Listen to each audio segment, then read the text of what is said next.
Time now for our U18 Sports Medicine Timeout, brought to you by U18 Sports Medicine, your sports medicine provider for the young athlete. And joining us now is Dr. Randolph Cohen.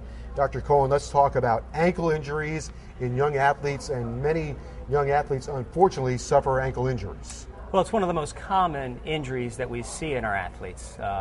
It's the joint that you land on, that you take off on. You might have footing that is not the greatest in terms of surface or shoe wear. You turn your ankle, and the next thing you know, they're limping off the field.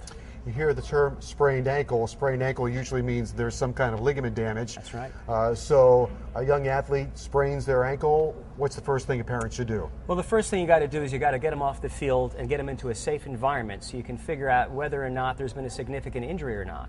We check that by looking at the ankle to see if there's swelling, to see if the motion is normal, to see where the pain is. And then there's some simple tests you can do on the sideline to see if it's safe for them to return to sport. How about rehabilitation? What should the athlete go through in order to get that ankle rehab to get back out onto the field? Well, typically we start with RICE, which is rest, ice, compression, and elevation. We rest them. We get some ice on it immediately to decrease the inflammation. We like to have some type of compressive dressing, even an ACE wrap on it to keep the swelling down, and then we elevate it. Once the acute process has gone away, then we work on getting back range of motion, strengthening, and then return to sport. And of course, for young athletes, they have to be good patients, and that requires a lot of patience. It sure does.